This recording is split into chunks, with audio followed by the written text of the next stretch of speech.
Thank you for joining us, Phil. Can you please get us started with the opening remarks? Evening, guys. Massively disappointed. Difficult probably to accept some of the things that we saw. I think for the first 30 minutes, the game plan, we wanted to be aggressive, we wanted to really press. I think they had a chance maybe in the first minute of the game. But after that, I thought we played really well and was on the front foot controlling the game, causing them real problems with the system that we set up to play. We created two chances that we've probably not had for a long time with Gonzalo's and with Robbie's 1v1. And I just felt that the minute that Robbie didn't score that 1v1, the team lost all belief.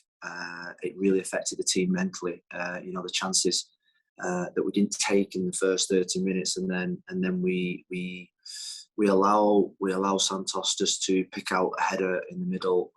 Poor individual errors. Second goal was a poor individual error, and we come in at half time. From the 40th minute to the 45th minute, in a situation where I couldn't actually believe it because of the control and the game, which obviously I was witnessing, but two really poor mistakes cost us. We went in at half time. The plan was to stay in the game as long as possible. The plan was to keep our discipline, keep our shape. We knew that we could create more chances. But we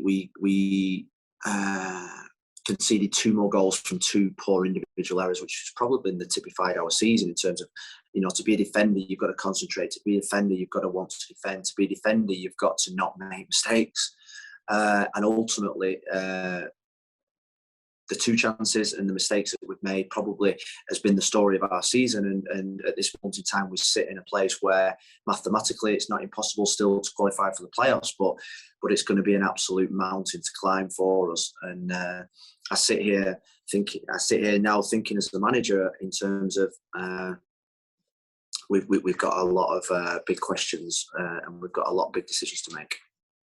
We'll start with questions. First, Michelle, then Mike. Go ahead, Michelle. Hey, Phil. I think we have a lot of questions. I guess I'll ask you about Rodolfo Pizarro. He didn't play at all today. Considering, what an important game it was, and he is a DP, why did he not play? I guess that would be my first question. I have a few more, but I'll start with that one. Okay, well, I think, he's been doing an okay job for the team. We looked at the next 5 games and thought, the 2 games in midweek, and the 2 games the week after, and I wanted goals on the pitch. I thought Indiana, in the games that he's played, in terms of I think he has created and he's had goal scoring opportunities, and I wanted his freshness, I wanted his discipline. The system that we wanted to play required somebody that was going to play a disciplined role in and out of possession, and we took the decision to play Indiana, who I think has come on in the last 2 or 3 games and been really bright, deserved the opportunity, and it was just a selection decision by me to pick the team that I did. What about Mike? But did you not plan on him coming in at all, though? Pizarro not to come in the second half at all? I think we got to the point, Michelle, where at 2-0, yes, and then at 3-0, we then started to think about the next 4 games, think about freshness, energy. We brought the 2 centre forwards off. I thought it was really important to put Fede on. I think coming back to his stadium, he's a legend in the place. He's trained really well all week. I felt as if he would be inspired by coming back here, giving us a little bit of creativity, but came on at 3-0. So ultimately later in the game, my thought process turned to protecting, because we literally haven't got many more players and we won't have many more players for Wednesday.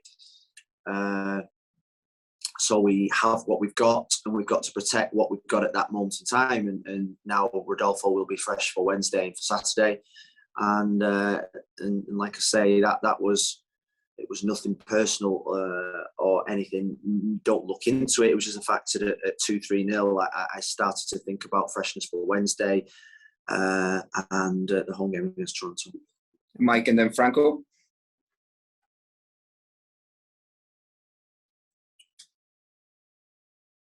Hello? Go ahead, Mike. Mike, you're on mute. I'm sorry. Do you hear me, Phil? Yeah. Okay, I'm sorry. You mentioned 5 games left, 4 matches within 10 days, 2 straight at home. What do you look for the boys right now to instill what you keep talking about, the fire and passion? Well, I think the playing for the pride of their football club.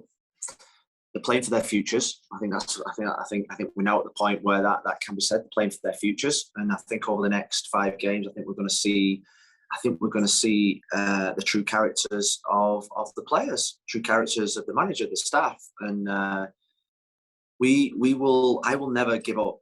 I will never give up in terms of the chase to qualify for the playoffs. If we have to win the last 5 games, then that will be my mentality, the mentality that I'll pass to the team until it's mathematically not possible. But now we're talking about something bigger than that. We're talking about players playing for their futures at this football club, players showing me, the staff, the football club, the supporters, that they are willing to commit and fight for their futures, for this football team, for results. We need to start winning games of football, and it starts on Wednesday night at home against Toronto. We need to win games of football, and we need to win them fast. We can't just drift.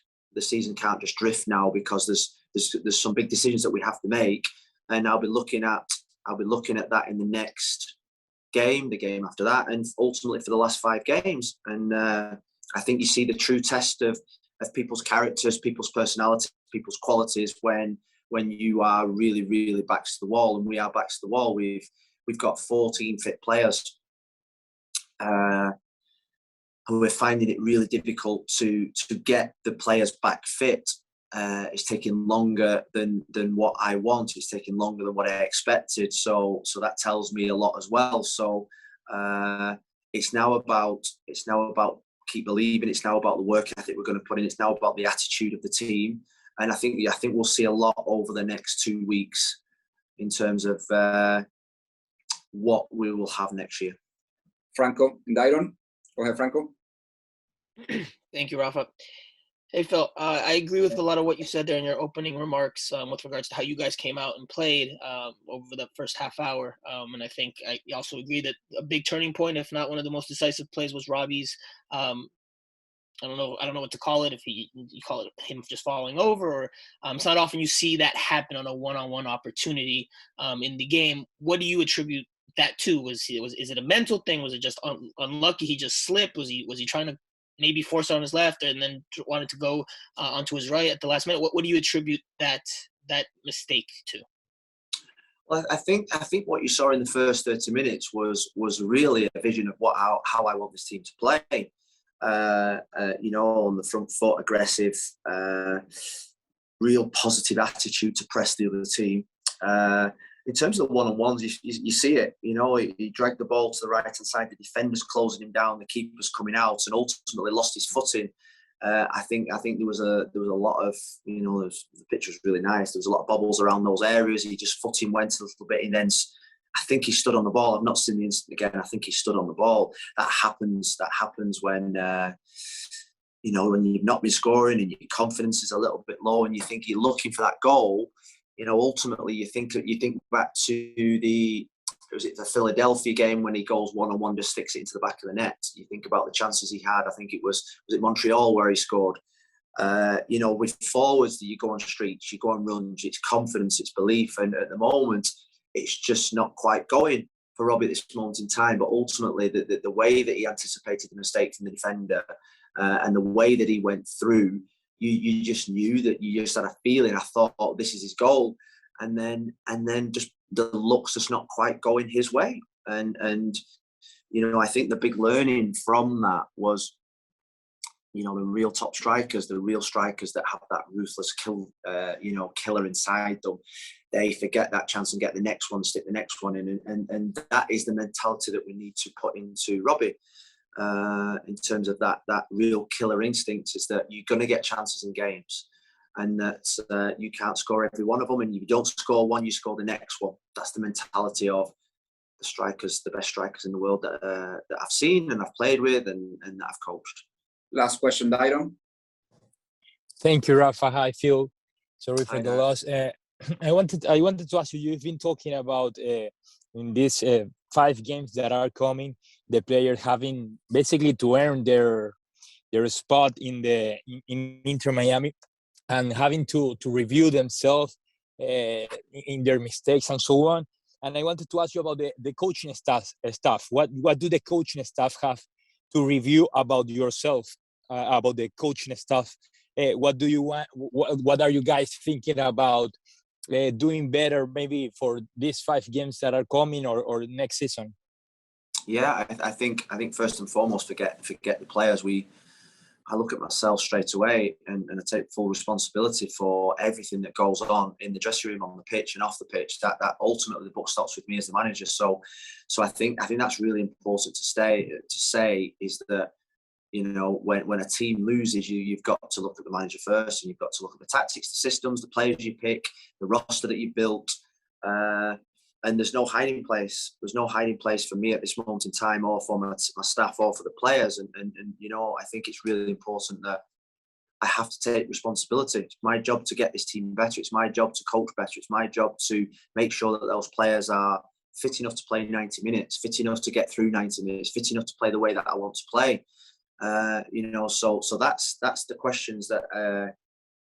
Those are the questions that I have to ask myself and my staff, because ultimately we have players that are not fit enough at this moment in time to complete the 90 minutes because of lack of game time, lack of fatigue, lack of fitness, and then we have to look at the way that we're playing, and you know, there's no hiding place, there's no excuses, and I take full responsibility.